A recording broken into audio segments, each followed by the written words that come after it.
अगर आप रेत पर अपने कदमों के निशान छोड़ना चाहते हो तो अगर आप रेत पर अपने कदमों के निशान छोड़ना चाहते हो तो एक उपाय है, अपने कदम पीछे मत खींचिए।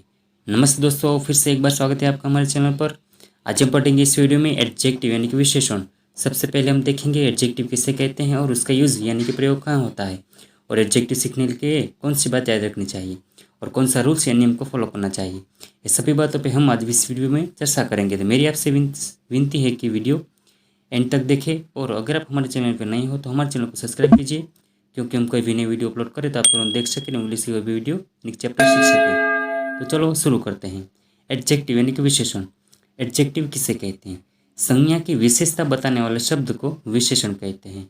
विशेषण एक ऐसा शब्द है जो बताता है कि व्यक्ति, स्थान, जानवर या कोई वस्तु किस तरह का शब्द है।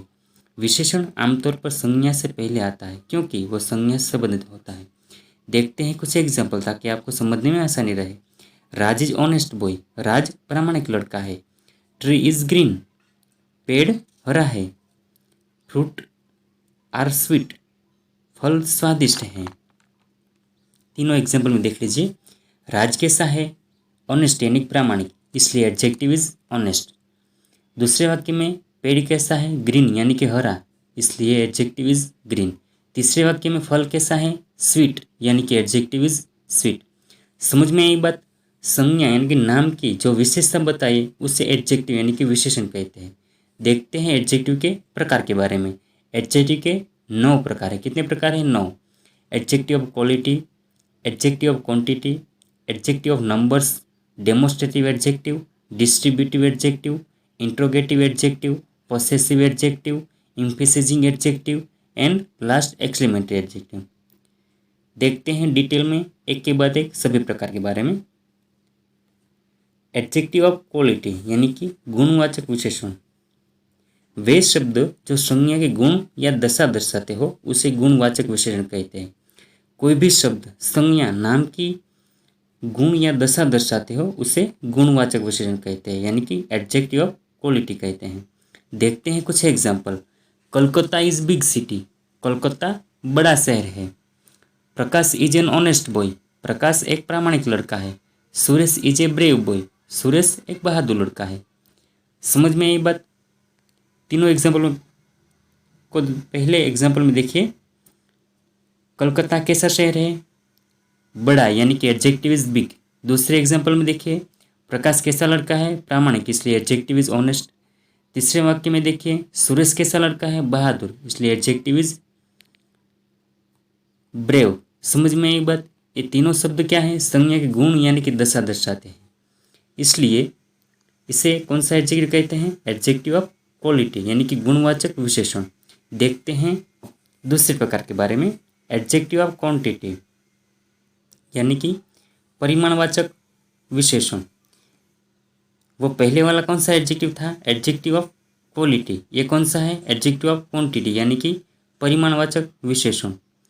परिमाण यानी कि मात्रा यानी कि जत्था दर्शाते हैं। वे शब्द जो संज्ञा की मात्रा दर्शाते हो वे शब्द को परिमाणवाचक विशेषण कहते हैं, यानी कि एडजेक्टिव ऑफ क्वांटिटी कहते हैं। देखते हैं कुछ example. There are some men in the street, गली में कुछ आदमी हैं। दूसरा, there was a little water in the pot, बर्तन में कम पानी था।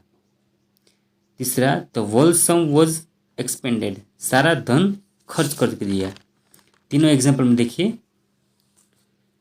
पहले एग्जाम्पल को, गली में कितने आदमी है यानी कि कुछ, इसलिए एडजेक्टिव इज सम। दूसरे वाक्य में देखिए, बर्तन में कितना पानी था?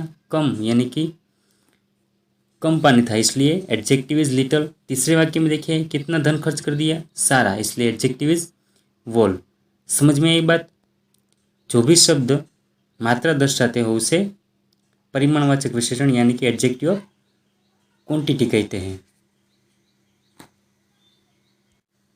देखते हैं तीसरे प्रकार के बारे में। एडजेक्टिव ऑफ नंबर्स यानी कि संख्यावाचक विशेषण। वे शब्द जो संज्ञा की संख्या दर्शाते हो उसे एडजेक्टिव ऑफ नंबर्स यानी कि संख्यावाचक विशेषण कहते हैं।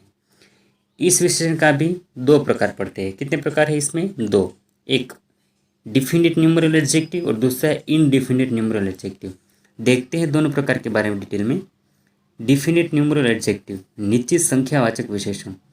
इस विशेषण की क्या विशेषता है? निश्चित नंबर यानी कि 1, 2, 3, 12, 15, 17 ऐसे नंबर आइए तो समझ लीजिएगा कि डिफिनिट न्यूमरल एडजेक्टिव है। देखते हैं कुछ example. I read in class 12, मैं 12वीं कक्षा का पढ़ता हूँ। लता हैज़ 2 सिस्टर्स, लता के 2 बहन हैं।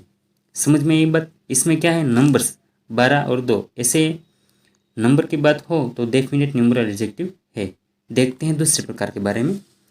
इनडेफिनेट न्यूमरल एडजेक्टिव, अनिश्चित संख्यावाचक विशेषण। इस एडजेक्टिव में नंबर की बात नहीं होती, सिर्फ और सिर्फ सम यानी कि कुछ, ऑल यानी कि सभी ऐसा शब्द हो तो समझ लीजिएगा कि इनडेफिनेट न्यूमरल एडजेक्टिव है। देखते हैं कुछ example. Some boys are clever, कुछ छात्र चतुर है। ऑल मेन मस्ट डाई, सभी लोगों को मरना है। समझ में आई बात? सम यानी कि कुछ, ऑल यानी कि सभी, ऐसा कुछ शब्द आए तो समझ लीजिएगा कि इनडिफिनिट न्यूमरल एडजेक्टिव है। देखते हैं चौथे प्रकार के बारे में। डेमोस्ट्रेटिव एडजेक्टिव, संकेतवाचक विशेषण। वे शब्द जो संज्ञा या सर्वनाम, व्यक्ति, वस्तु या स्थान से पहले आकर उनकी ओर संकेत करे तो वे संकेतवाचक विशेषण है। देखते हैं example. That man is industrialist, वह व्यक्ति उद्योगपति है। These एप्पल आर रोटन, ये सेव सड़े हुए हैं। Those boys आर प्लेइंग, वे लड़के खेल रहे हैं। तीनों एग्जाम्पल को समझते हैं। पहले एक वाक्य में देखिए, कौन सा व्यक्ति उद्योगपति है? वह, इसका मतलब ये है कि उद्योगपति की तरफ संकेत किया है, इसलिए एडजेक्टिव इज दैट।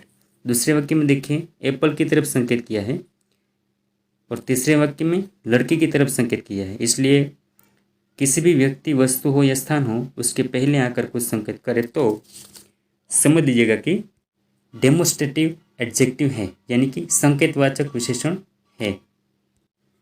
ठीक है दोस्तों, मेरे ख्याल से आप सभी दोस्तों ने सभी एडजेक्टिव को अच्छी तरह से समझे होंगे और नेक्स्ट वीडियो में देखेंगे बाकी के 5 एडजेक्टिव के बारे में। मेरी आप सभी दोस्तों से विनती है कि अगर आपको हमारा वीडियो पसंद आया हो तो हमारे चैनल को लाइक, शेयर और सब्सक्राइब कीजिएगा, क्योंकि हम कोई भी नई वीडियो अपलोड करें तो आप तुरंत देख सके और इंग्लिश के कोई भी चैप्टर सीख सके। लास्ट में एक शेर, जीत के खातिर बस एक जुनून चाहिए, जीत के खातिर बस एक जुनून चाहिए, जिसमें इकबाल हो ऐसा खून चाहिए। ये आसमान भी आएगा ज़मीन पर, ये आसमान भी आएगा ज़मीन पर, बस इरादों में जीत की गूंज चाहिए। थैंक यू दोस्तों, God bless you, take care, good bye.